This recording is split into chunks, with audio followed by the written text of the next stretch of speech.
Assalamualaikum warahmatullahi wabarakatuh. Perkenalkan, saya Ardhita Macayani, NIM 2020-18-80043 akan menjawab pertanyaan nomor 1A. Pertanyaannya, jelaskan pengertian akidah, baik secara etimologis maupun secara terminologis. Pertama, secara etimologis, kata akidah diambil dari kata dasar al-aqdu, yaitu ar-rabt, ikatan, Al-Ibrahim, pengesahan, Al-Ihlam, penguatan, dan yang lain-lain. Akidah artinya ketepatan yang tidak ada keraguan pada orang yang mengambil keputusan. Sedang pengertian akidah dalam agama maksudnya adalah berkaitan dengan keyakinan, bukan dengan perbuatan. Seperti akidah dengan adanya Allah dan diutusnya para rasul Allah. Bentuk jamak dari akidah adalah aqaid. Secara terminologis, akidah menurut istilah adalah perkara yang wajib dibenarkan oleh hati dan jiwa menjadi tentram karenanya, sehingga menjadi suatu kenyataan yang teguh dan kokoh, yang tidak tercampuri oleh keraguan dan kebimbangan.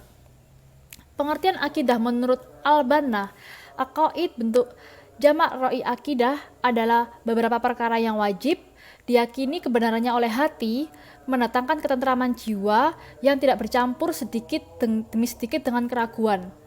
Menurut Abu Bakar Jabir al-Azairi, akidah adalah sejumlah kebenaran yang dapat diterima secara umum oleh manusia berdasarkan akal, wahyu, dan fitrah. Kebenaran itu dipatrikan oleh manusia di dalam hati serta diyakini kesohihan dan keberadaannya secara pasti, dan ditolak segala sesuatu yang bertentangan dengan kebenaran itu. Saya Ardhita Macayani, NIM 2020-18-8043 akan menjawab persoalan nomor 1B. Pertanyaannya, bagaimana cara mengaplikasikan akidah Islam dalam kehidupan sehari-hari bagi setiap muslim? Jelaskan. Untuk pertama, pada lingkup individu, akidah dalam individu, yakni menjalankan semua perintahnya dan menjauhi semua larangannya, seperti sholat tepat waktu, lalu beribadah dengan sungguh-sungguh, dan untuk larangannya seperti menggibah, minum-minuman keras, seperti itu. Lalu ada kita dalam keluarga, contohnya sholat berjamaah di dalam keluarga, lalu saling mengingatkan di lingkup keluarga. Lalu untuk akidah dalam kehidupan masyarakat sendiri ini, ada saling menghargai satu sama lain sehingga tercipta suatu kerukunan dan masyarakat yang tentram. Lalu untuk akidah dalam kehidupan bernegara sendiri itu ada setelah tercipta akidah dalam masyarakat, nanti kan harus ada akidah dalam lingkup negara. Nah, maka tumbuh kehidupan negara itu akan menjadi lebih baik dan masyarakatnya itu juga akan lebih baik. Nah, tak perlu lagi menjual tenaga manusia itu ke luar negeri karena sudah memiliki sumber daya manusia yang lebih tinggi, lebih bermartabat, dan penerapannya itu lebih bagus. Apabila hal ini terlaksana dengan baik, maka negara tersebut akan memperoleh kehidupan yang lebih baik pula dan masyarakatnya juga akan sejahtera. Lalu untuk akidah dalam pemerintahan itu, saat sedang menyelesaikan masalah pemerintahan, semuanya itu harus adil, demokrasi, berdemokratif, dan terbuka gitu. Assalamualaikum warahmatullahi wabarakatuh. Perkenalkan, saya Ardhita Macayani, NIM 2020-18-8043 akan menjawab persoalan nomor 2A. Apa yang dimaksud dengan syirik modern? Nah, syirik modern ini menyekutukan Allah tanpa disadari, namun banyak yang melakukan secara terang-terangan. Nah, biasanya itu dengan tujuan duniawi, seperti harta benda, hidup materialistik, pangkat, jabatan. Nah, contohnya itu sangat tergila-gila dengan uang sehingga sibuk banget bekerja hingga melupakan ibadah wajibnya kepada Tuhan. Contohnya itu banyak yang percaya dengan ramalan, terus tarot, seperti itu, berjudi. Nah, syirik seperti itu kadang tidak disadari namun tumbuh di masyarakat sekarang ini. Assalamualaikum warahmatullahi wabarakatuh. Saya Dina Melanus Kitarianto, NIM 2021880068. Di sini saya akan menjawab soal UAS dengan nomor 2B, yaitu bagaimana bentuk syirik zaman modern sekarang. Sebelumnya kita akan membahas syirik merupakan perbuatan yang menyamakan selain Allah dengan Allah dalam hal rububiyah atau uluhiyahnya, atau dengan kata lain, syirik adalah menyekutukan Allah. Berikut ini adalah bentuk-bentuk syirik pada zaman modern. Yang pertama yaitu menganggap yang menyembuhkan penyakit adalah dokter, tabib, atau obat yang diminum. Padahal dokter atau tabib atau obat yang diminum itu merupakan sarana atau perantara. Sesungguhnya yang menyembuhkan itu hanyalah Allah. Sebagaimana dalam firman-Nya yaitu, dan apabila aku sakit, Dialah yang menyembuhkanku, sesuai dengan Quran Surat Asy-Syura ayat 80. Yang selanjutnya yaitu menganggap tubuh sehat bugar karena pola makan yang seimbang atau olahraga. Sedangkan yang hakikatnya yang memberi kesehatan itu hanyalah Allah Subhanahu wa taala. Yang ketiga, jabatan yang diperoleh karena kepintaran, kedekatan atau kepiawaiannya memanfaatkan bantuan orang lain. Tetapi sesungguhnya jabatan diperoleh karena atas kehendak Allah Subhanahu wa taala. Yang selanjutnya yaitu anak-anak pintar karena gizi yang seimbang atau memenuhi standar gizi yang ditentukan. Namun sejatinya Allah Maha Kuasa yang mencerdaskan seseorang. Kesyirikan dalam hal ramalan, horoskop, dan Feng Shui. Ramalan ini melalui perbintangan. Ramalan ini digandrungi oleh kaum remaja dan pemuda untuk meramal masa depan mereka, terutama soal karir dan percintaan. Padahal fenomena bintang berasal dari tradisi mitologi Yunani yang menunahkan dewi-dewi mereka yang berwujud bintang-bintang. Demikian pula ramalan ala Feng Shui ini yang mengaitkan kondisi rumah dengan nasib seseorang di masa mendatang. Sebagai seorang muslim, perbuatan ini tidak boleh dilakukan karena sesungguhnya yang mengatur rezeki, nasib, jodoh, maut adalah Allah. Yang terakhir yaitu penayangan film-film horor yang dapat merusak keimanan kita. Berbagai film-film horor itu kebanyakan mengisahkan tentang para hantu yang menakut-nakuti dan meneror manusia. Bahkan hantu itu sampai ingin membunuh. Perbuatan ini merupakan pembodohan, sekaligus menebarkan kesesatan di tengah masyarakat. Padahal setiap orang yang mati tidak mungkin bisa bangkit kembali. Mereka disibukkan oleh urusan mereka di alam kuburnya. Sekian, wassalamualaikum warahmatullahi wabarakatuh. Yang selanjutnya yaitu upaya dalam menanggulangi perbuatan syirik. Yang pertama dengan memperdalam keimanan kita kepada Allah dan Rasul-Nya, serta ajaran agama Allah yaitu Islam. Yang kedua yaitu terbiasa dengan kerja keras dan berdoa dalam setiap melakukan pekerjaan dengan mengharapkan hasil yang baik hanyalah kepada Allah Subhanahu wa taala. Janganlah kita terbuai oleh rayuan bahwa untuk meraih kesuksesan secara instan itu yaitu melakukan dengan melanggar syariat seperti mempelajari ilmu persugihan, ilmu pelet, itu sangat tidak boleh. Yang ketiga yaitu meyakini bahwa tidak ada kekuatan dan kekuasaan yang lebih besar dibanding dengan kekuasaan dan kekuatan Allah Subhanahu wa taala.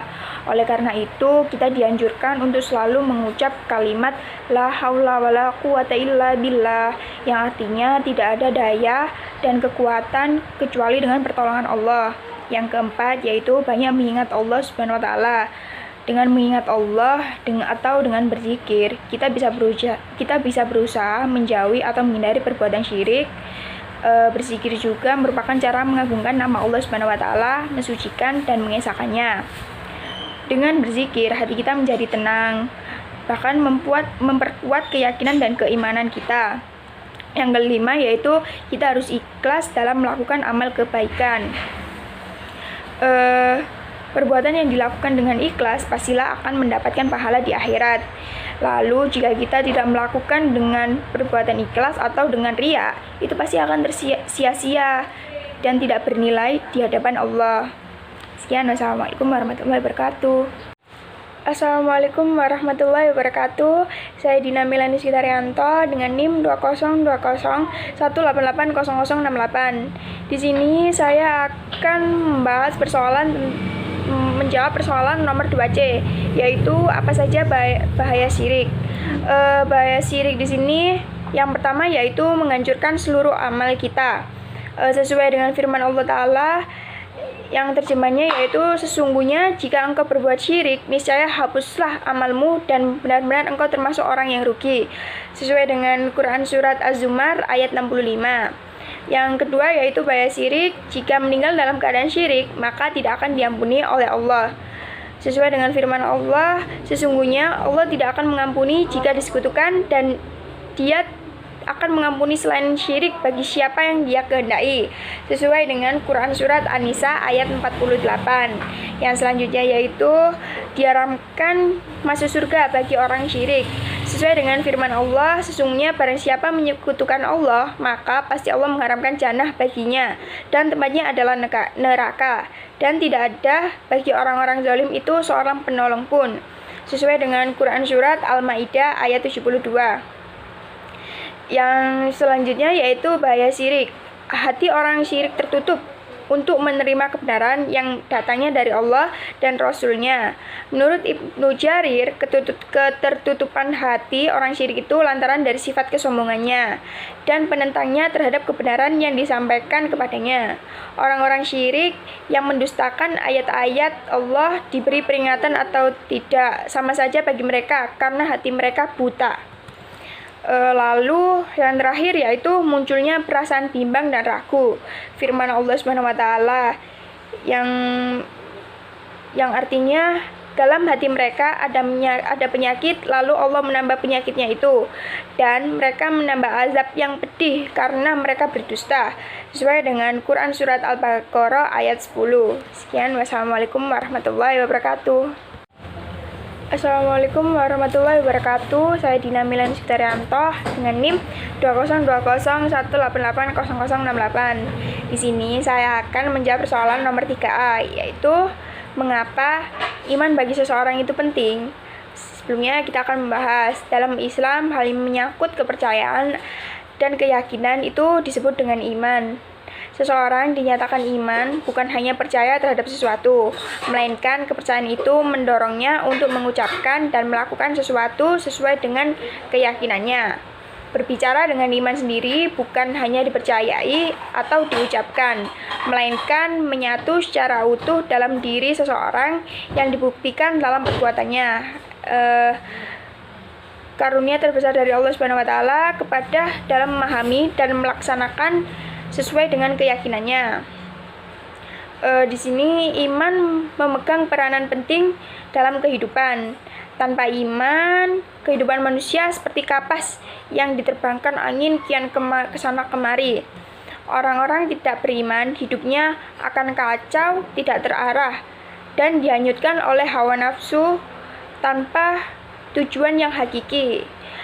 Agar manusia tidak terjerumus oleh kemaksiatan, perbuatan buruk, maka imanlah yang akan mengontrol kehidupan manusia. Iman itu adalah cahaya yang menerangi hati, jiwa, dan jantung manusia. Sebagai meteran hidup, orang yang beriman selalu berada di zona hijau. Jika ia berada dalam zona merah, imanlah yang akan mengembalikan kita ke dalam zona hijau tersebut.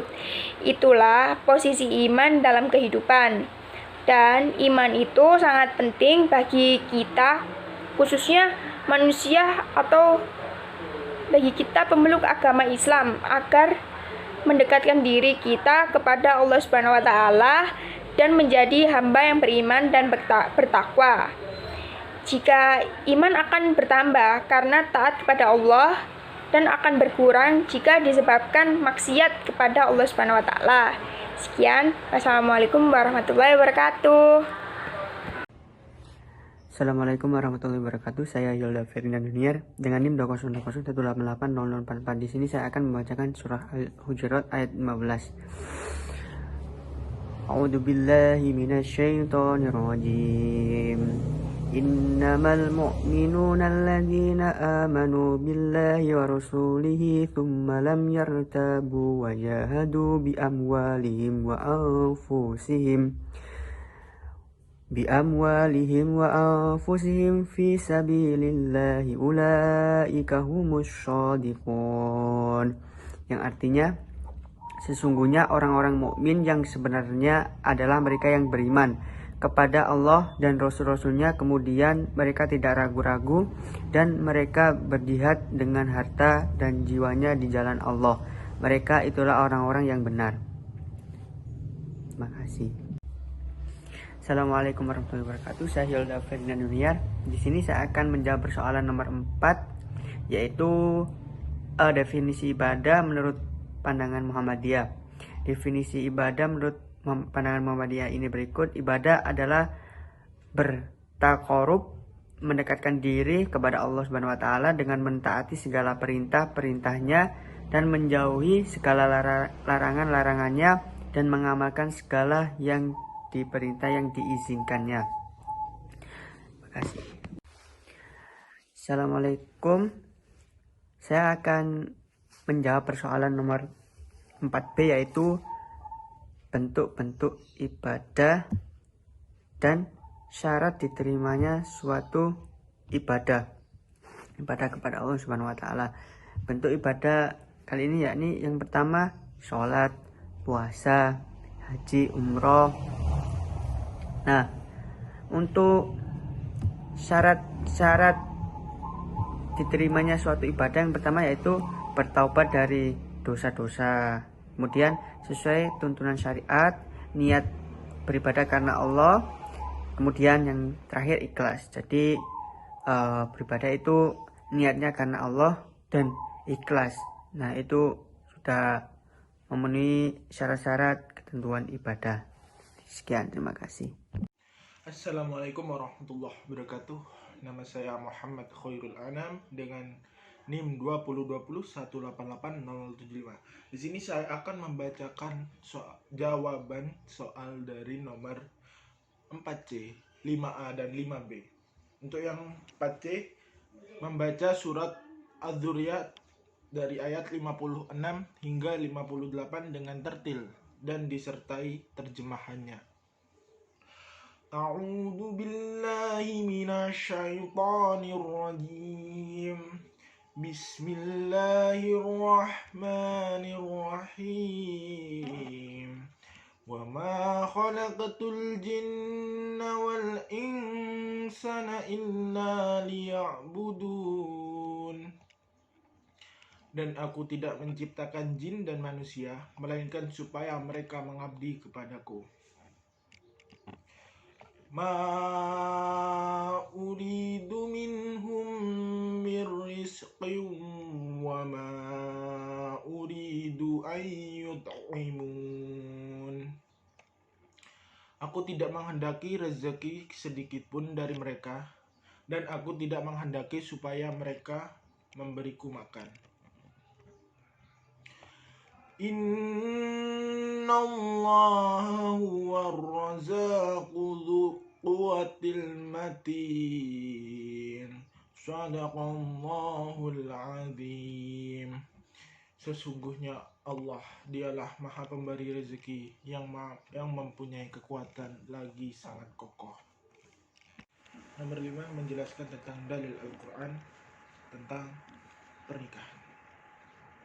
A'udzu billahi minasyaitonir rajim. Wala tankihul musyrikati hatta yu'min. Wala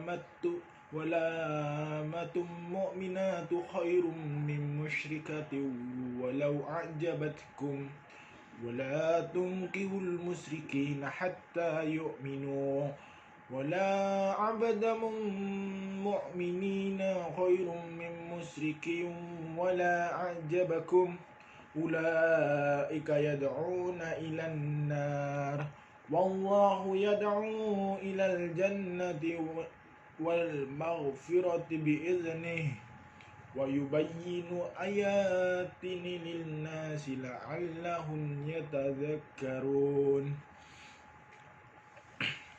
Dan janganlah engkau nikahi perempuan musyrik sebelum mereka beriman. Sungguh hamba sahaya perempuan yang beriman lebih baik daripada perempuan musyrik, meskipun dia menarik hatimu. Dan janganlah kau nikahkan orang laki-laki musyrik dengan perempuan yang beriman sebelum mereka beriman. Sungguh, hamba sahaya laki-laki yang beriman lebih baik daripada laki-laki musyrik meskipun dia menarik hatimu. Mereka mengajak ke neraka, sedangkan Allah mengajak ke surga dan ampunan dengan izinnya.